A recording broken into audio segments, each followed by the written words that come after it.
Hi, my name is Lisa Warren and I am Regional Marketing Manager for EMEA and APAC. And I'm joined here today by Tim Chambers, who is a Senior Cybersecurity Manager here at SecurityHQ. Hi, Tim. Hi, Lisa. How's it going? How are you? Yeah, very, very well, thanks. Oh, Very good. well. What do we have today? Today we are talking about AI. Ah, wonderful. This One is of your expertise topics, yeah? one of the big hitting subjects. Yeah. Guaranteed to get people talking. Yeah, it's a very I suppose AI has always been a topic of discussion. It's always been something that people are interested in, but since the release of OpenAI's ChatGPT in 2022, that's when conversations around AI and the ethical conversations, the kind of concerns that people have as well, that's when we've seen an exponential rise in people having that discussion, both in the industry and in the mainstream media as well. And how have you seen it being weaponized, I suppose? So the main way that we're seeing it weaponized at the moment, and it's important to make the distinction that there's theoretical ways of weaponization and there's practical ways in the sense of how is it actually being done now. So a lot of people I spend a lot of time showing how large language models, which are things like ChatGPT, how that has been used to draft phishing emails. Okay. Which is very, very simple and very, very effective. Okay. We always say if you want to detect a phishing email, check for the spelling errors, the grammatical errors. Yeah. It's for most people. Sorry, excuse me.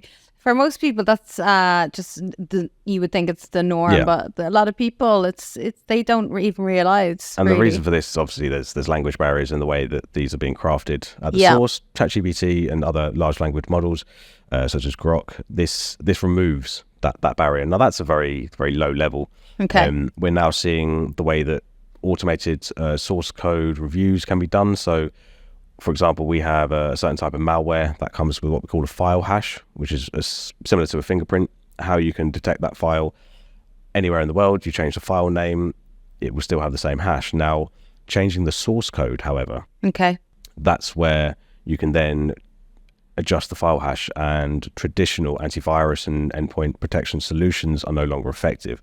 That's a kind of second stage where we're seeing it being used in a bit more of a malicious way that makes traditional security suffer.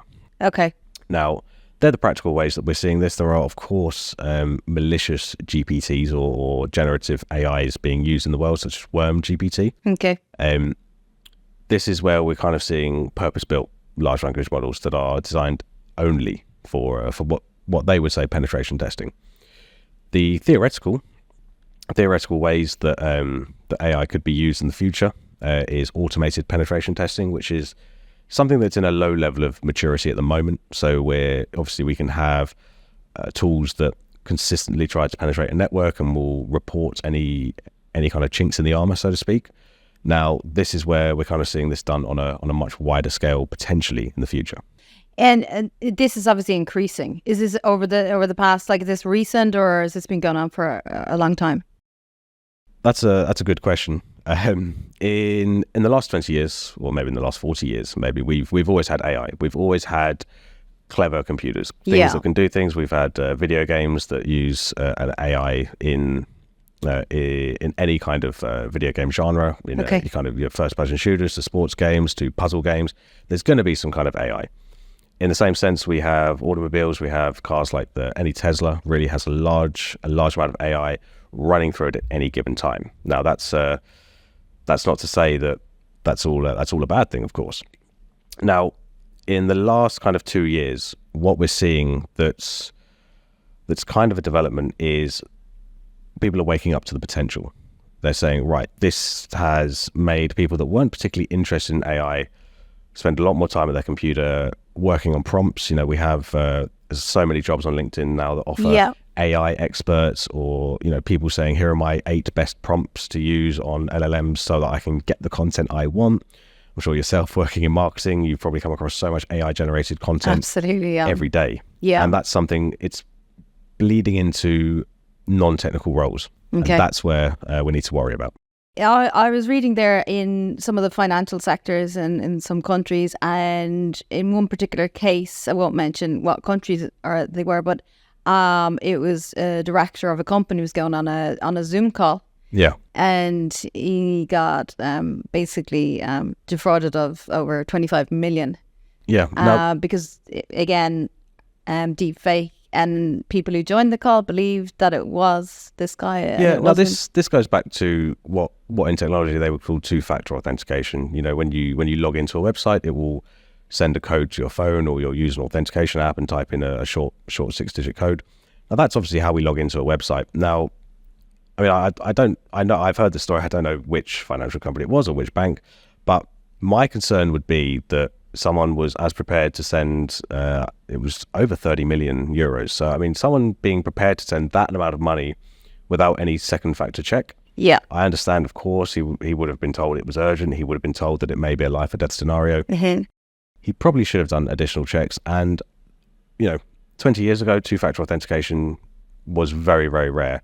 Now it's the norm. Yeah. And in the same way, with the rise of deepfakes, there is going to be a second kind of authentication for when you're doing and making decisions like that, simply because there is the associated risk. Yeah. It was a couple of weeks ago, I got a call, and we have, the apps here in this region, and it's a government app, and they advised me to go into the app, and that my identity was, I needed to verify my identity, basically. And when I went into the app, this particular person said, now I was aware, I kind of listened to what was happening, and there was numbers that came up, and he said, just press on that number really quickly. So it was just really strange. And then it was just like, and I said, excuse me, I just basically, asked for verification who this person was, but they were very aggressive, and they were like, as you said, quick, do it now, it now. And then I just said, I'm going to report this number. It's a number from this region as well. Straight away, there was he hung up on the call. I mean, what you have to remember is that person would have then had about 1,000 other phone numbers to then call. Probably a daily quota to meet. We very recently saw that I think it's 250 Indian nationals are being repatriated from Cambodia in what they called a scam factory. And that was where they were forced, they were trafficked to Cambodia, then forced to work in scam factories. Now, the way that they do this, it's on volume. It's not on, it's quantity, not quality. Yeah. They're going to focus on people who they can get to do it. At the first sign, like you said, this guy hung up. He didn't keep you on the phone, tell you a sob story. He probably thought, this person's not going to fall for it. All right, I'll try the next number. You were probably the 200 out of 2,000 people he was going to call that day. Yeah. Unfortunately, in the world, there are people who see the rise of AI. They see the rise of new technologies and think, A, how can I make a buck? How can I make money out of this? And B, how can I force my agenda? How can I make the rest of the world see how I see it? And that's the main thing. A lot of these people see the world in a certain way, and they think, why is no one else seeing it like this? Yeah. I'll make some deepfakes that try to prove my point. I'll generate some AI images that represent the world how I think it is, share it on Twitter, and say, this is what the world is now. And that's where we see, that's what we see now. Then they might just do it like for a laugh and just think. And of course, there is that part of the world that will just do it because it's funny. Yeah. And that's the kind of targets that we need to tackle. Yeah. Okay, any more great advice that you would like to give before we sign off? I would say, of course, going back to two-factor authentication, the risks of AI really is on scamming, because we have it used to be called robocalls, which used to be quite easy to spot when a robot would call you. Now it's far more difficult to realistic. spot. So having a two-factor authentication, so that if someone says you need to tell me your password so I can get these people out of your account, having an additional layer of security is always good. And I think the second step is more than just being vigilant. It's now in everybody else's hands. People have to interrogate the information they're provided. They have to assume that everyone is trying to scam them. I mean, I've only ever once in my life received a call from my bank. However, I've received hundreds of scam calls. Yeah. So it might be kind of going back to the assume breach mentality, which is to assume that your environment's been breached and work backwards by finding out where it's been breached. And the best case scenario is, of course, you find nothing. Yeah. So I think the best case scenario is to assume that people are trying to get information out of you and work backwards from there and say, okay, I need to verify who you are before I tell you that 6-figure code I just received.